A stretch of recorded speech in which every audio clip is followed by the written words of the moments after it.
네, 이제 인터뷰가 점점 더 아까 제가 이제 조사와 관련된 얘기를 하다가 장군님으로 좀 가다 보니까 저도 참 예전에 그 장군님들에 대한 애착이 있고 되게 뭔가 좀 호기심이 많이 작용하죠. 그래서 일반 번호판보다 성판이 빨간 데에다가 이렇게 저는 아쉽게도 별 2개의 사단장님까지만 뵀기 때문에 3개가 나오면 되게 막 콩닥콩닥 하고요. 뭐 4개가 있으면 되게 좀 진짜 만난 걸까 하는 그런 생각이 드는데 네. 실제적으로 우리 변호사님 포스타도 보셨어요? 네, 포스터하고 저 6번에서 근무하고 또 합참에서 같이 근무했을 때는 합참 법무실에서 근무할 때는 그 합참 의장님 주관하는 회의에도 작전법 회의하면은 작전법장들도 가거든요. 법무관들도 가서 같이 회의하고 토의하고 그렇게 하는 것 같습니다. 뭐 일단 그런 경험들 자체가 많이 있으시니까 또 다양한 군 안에서 벌어지는 그런 일들을 잘 처리할 수 있다라는 생각이 들고요. 이번 시간에는 여러분들께 좀 이 검찰, 군사경찰에서 조사를 잘 받을 수 있는 그런 방법에 대한 것들, 방법론 쪽으로 좀 접근을 하려고 하는데요. 뭐 일단 군 검사로서 일반 군 검찰에서 군 검사의 조사를 받는 그런 경우들이 많을 거고, 첫 번째는 이제 군사 경찰이 있겠죠. 일단 뭐 제가 생각하기에 군 안에서 영내 폭행이 있었던 사례를 가지고 한번 생각해 보면 이제 소령분이 군 영내 폭행을 통해서 장교 소위를 이제 많이 때린 거죠. 뭐 그런 일은 많이 없어야 되겠지만 그래서 이제 이 소위가 신고를 해서 이제 군사 경찰에 이제 사건이 이첩이 됐다라는 그런 소식을 들었어요. 그럼 이제 소령분은 되게 불안해하겠죠. 불안해하고 있으면 이제 군사 경찰에서 몇 시에 며칠 날 몇 시까지 수사관이 이제 오라고 그렇게 하겠죠, 그죠? 네. 그럼 그 1차 단계 때 혼자 이렇게 가가지고 이제 조사를 받아야 될 텐데 그때도 변호사님이 같이 가시는 경우가 있나요? 예, 요즘은 조금 일찍 선임하는 경우가 많습니다. 민간처럼 해서 군사 경찰 단계에서부터 같이 조사받을 때 변호사가 참여를 해서 같이 그 질문이라든가 그런 부분에 대해서 같이 이렇게 이야기를 하면서 대응하는 것이 맞거든요. 한번 진술을 잘못해 놓으면 그게 계속 그 방향으로 갈 수 있거든요. 수사 방향이. 그래서 애초부터 그 부분에 대해서 잘 해놓지 않으면 안 되기 때문에 그렇게 같이 하는 경우가 많습니다. 조사를 할 때 조사를 이제 받으러 간다 그러면 며칠 날 몇 시에 해가지고 변호사님이랑 같이 이제 이동을 해가지고 가면 그러면 이제 수사관이 앞에 있고 변호사님 옆에 이렇게 있는 거죠. 예. 제가 이제 조사를 받고 예, 옆에서 이렇게 도와주고 그러면 이제 만약에 우리 의뢰인이 말하지 말아야 될 거나 아니면 나한테 불리한 얘기를 하고 있다라는 생각이 들면 변호사님 어떻게? 그거는 이제 참 눈치를 주죠. 눈치를. 그래서 지금은 저 같은 경우는 아까도 얘기했지만 일단 군사경찰 단계에서 그 단계에서 이제 선임이 되면 먼저 이제 아까 말씀하신 것처럼 정보공개 청구를 통해서 그 조사받는 내용을 먼저 확인을 해야 됩니다. 어떤 내용? 이게 소환할 때는 그런 내용 정확하게 안 가르쳐 주거든요. 뭐 조사할 게 있으니까 와라 이렇게 하는데 근데 뭐 얼핏 그렇게 신고돼서 이렇게 조사받으러 가는 것 같긴 한데 정확하게 어떤 혐의인지는 모르거든요. 그래서 일단 어떤 혐의로 조사를 받는지를 알고 들어가야 되거든요. 그래서 정보공개 청구를 통해서 그 고소 사건이면 그 고소장 어떤 내용으로 고소가 됐는지 아니면 고소가 아니면 인지 사건이면 뭐 범죄 인지서나 뭐 입건서에 있는 범죄 사실 그 부분은 정보공개 청구해서 받습니다. 받고 그 부분에 대해서 이제 변호인하고 그 피의자하고 그 조사 전에 만나서 사실관계를 확인하죠. 이런 혐의로 지금 조사를 받게 되는데 이거에 대해서 아는 대로 사실관계를 정리를 해봐라 하면 이제 정리를 합니다. 그래서 정리를 해서 이제 거기서 이제 조사 들어가기 전에 변호인하고 저기 의뢰인은 그 질문하고 답변 사항을 미리 한번 가상으로 해서 만들어서 한번 합니다. 그럼 보시기 전에 이제 네. 일단 첫 번째는 정보공개 청구를 해서 왜 소환이 됐는지에 대한 거 자체를 네. 확인해보고, 예. 그 다음에 이제 의뢰인은 변호사와 함께 어떤 질문이 나오고 어떤 거에 대해서 어떻게 답변을 해야 된다라는 거 자체를 사전에 일단 준비를 해보는 게 예. 가장 좋은 그런 그렇죠. 내용이고, 그 다음에 이제 현실적으로 직면한 조사에 갔을 때는 내가 예측한 거랑 좀 다른 그런 상황들이 생기면 예. 그때는 이제 변호사님께서 이거 좀 불리한 부분이니까 진술을 좀 바꾸겠습니다 이런 것도 있을 예, 것이고, 있을 것이고 그 다음에 이제 또 뭐 그 더 우리가 주장해야 될 게 있으면 또 주장을 해주시는 거고, 직접 수사관한테 이야기할 수 있습니까? 그 변호인 의견도 마지막에는 묻습니다. 그래요? 예, 뭐 특별한 경우에는 잘 하지는 않지만 꼭 이제 피의자의 진술이라든가 그런 것들이 조금 애매하거나 그러면 변호인이 마지막에 정리를 해서 정리를 해서 쟁점이라든가 그런 부분들을 이제 이야기하는 기회는 있습니다. 그래서 아까 이제 저희가 의뢰인하고 이게 준비해서 들어갔지만 100% 이렇게 준비가 안 됩니다. 그렇죠. 왜냐하면 그 혐의 사실하고 다른 것들을 또 많이 물어보기 때문에, 그래서 그때 이제 부족한 부분들은 변호인이 옆에서 메모해서 이렇게 전달을 해서 답변하게끔 이렇게 이야기를 해주고, 또 시간이 좀 필요한 부분은 이제 휴식하겠다라고 해서 나와서 다시 변호인하고 그 부분에 대해서 지금 수사관이 질의하고 있는 것이 우리가 준비하지 못한 부분이면 한 휴식 시간 통해서 또 대응 논리하고 그런 방법들을 또 논의해서 또 조사에 참여하고, 그런 식으로 계속 이렇게 같이 하다 보면 그래도 일관되게 이렇게 진술할 수 있고. 일단 그러니까 일관된 진술이 되게 중요하고, 그렇죠. 그 다음에 이제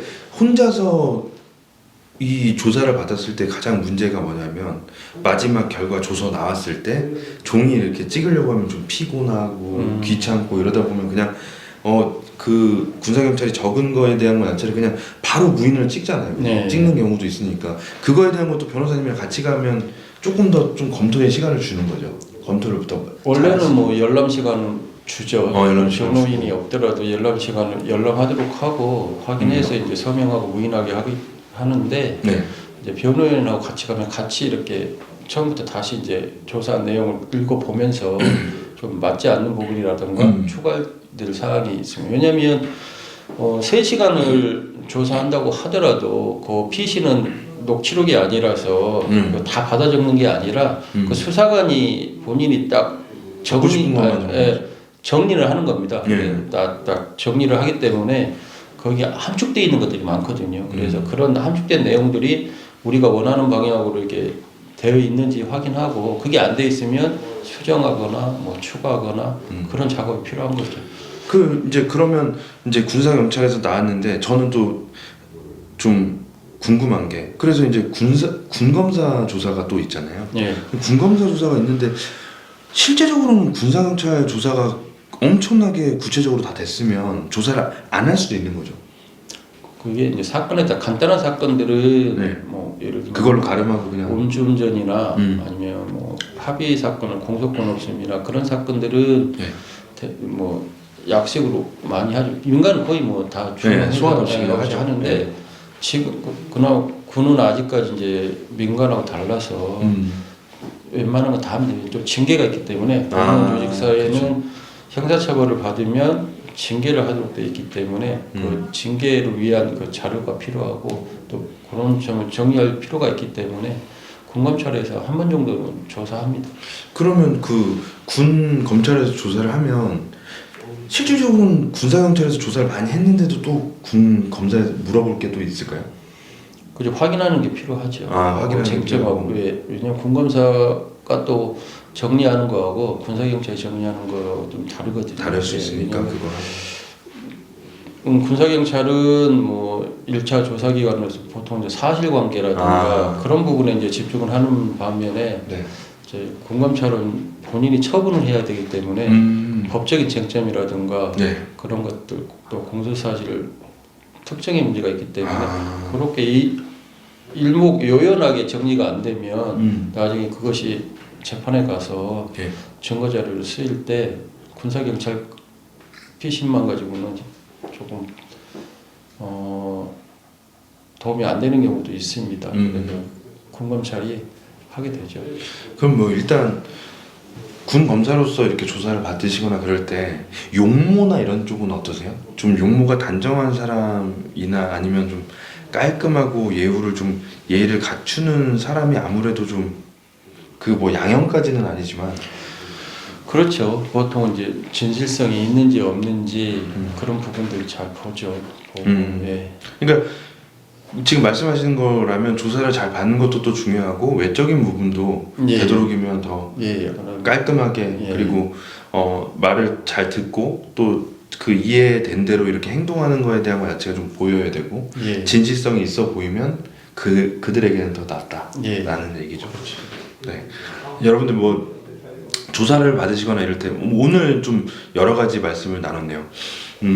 군사경찰 조사에서는 사실과 관련된 내용들을 위주로 조사를 하고 그 다음에 이제 군검사 단계에서는 아무래도 법리적인 해석을 통해서 또 법리적인 쟁점을 정리해가지고 재판을 대비할 수 있고 또 본인 군검사가 처분을 해야 되기 때문에 그런 것들이 반드시 필요하다라는 그런 조언들을 지금 듣게 되었습니다. 네, 여러분들 혹시라도 지금 군사경찰과 군검사의 조사를 앞두신 분들 그런 분들 계시면 언제든지 혹시라도 궁금하신 절차나 이런 것들을 통해서 여러분들이 군 안에서의 그 조사를 준비하시고 계신 분들이 있다고 하면 여기 영상에 나와 있는 전화번호를 통해서 박재문 변호사와 함께 진행을 하시면 될 것 같습니다. 혹시 뭐 지금 육해 공군이 있잖아요. 육군 출신이시라고 해서 해군 공군이 연락이 안 오거나 이러진 않죠. 네. 또 전체적으로 다 있죠, 그죠? 네. 네. 그 다음에 천안과 세종에서 왔다 갔다 하신다고 하더라도 또 다른 지역으로 그건 어쩔 수 없습니다. 네. 군사권은 전국구이기 때문에 어디에서 상담이 오든 의뢰가 오든 네. 달려가야 되는 것이기 때문에 예. 사건은 특정되지 않았지만 법률 상담으로 가장 먼 곳 어디 있었습니까? 강원도. 강원도. 예.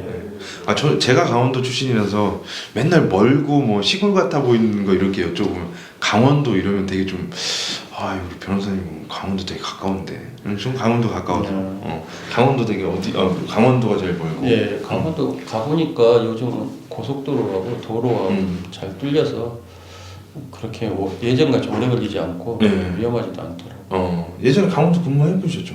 전 강원도는 못 해봤어요. 근무하셨어요? 와, 어떻게 20년 군생활 하셨는데 일본 지역에 가려고 했는데 네. 때마침 또 다른 뭐 있어서. 그리고 또 가실 때쯤에 파병 가시고 이러면 또 아닐 수 있겠네요. 그래서 그렇죠. 파병도 가고. 그쵸. 전방은 또뭐 일군만 있는 건 아니거든요. 그렇죠. 상군도 있고. 상군도 다 GOP가 있고 GP가 있고 다 전방 부대가 있기 때문에. 요번에 제가 이렇게 보니까 박재문 변호사님 영상에서 특전사 전우들이 얼마나 많은지 1등을 차지하고 있는 영상이 특전사를 나왔다라는 그 영상이 가장 조회수가 많으시더라고요. 뭐 영상 보시는 분들이 뭐 조회수가 이렇게 많이 안 나오냐 이런 이야기를 하시는데 여러분들 사실은 이 영상에 조회수가 많이 안 나와야지 우리 사회는 조용하게 돌아가는 겁니다. 근데 이제 아무래도 변호사와 함께 궁금한 거나 이런 것들을 찾다 보니까 여러분들께서도 이렇게 정보를 찾으시고 그 다음에 이 영상의 목적은 어떤 거냐면 박재문 변호사님을 찾았어요. 근데 이런 사진과 영상이 없으면 이분이 어떤 식으로 자기를 도와줄 거라는 생각을 잘 못하시고 그 다음에 뭐 얘기에서 나올 때 영상에서 뵀던 거랑은 좀 다른데요, 훨씬 더 멋있으신데요, 이런 얘기들을 듣는 건 뭐냐면 친근감이 한 번 본 거보다 또 영상으로 몇 번 봐왔던 분들을 여기 와서 상담을 하는 게 약간은 좀 엄마 품에 온 듯 좀 편하다는 그런 인식을 갖고 있으시더라고요. 그래서 여러분들 지금 보시면 아시겠지만 되게 친숙하고 되게 온화하게 여러분들 법률 서비스를 책임져 주실 수 있으니까요. 네, 오늘 영상은 저도 이렇게 찍으면서 이렇게 영상을 좀 진행을 하면 되겠구나 하는 그런 영감을 많이 얻어갑니다. 그래서 마지막 인터뷰 하나만 더 여러분들과 함께 간단하게 일상 이야기하고 마무리하도록 하겠습니다. 다음 영상으로 이어가겠습니다. 감사합니다.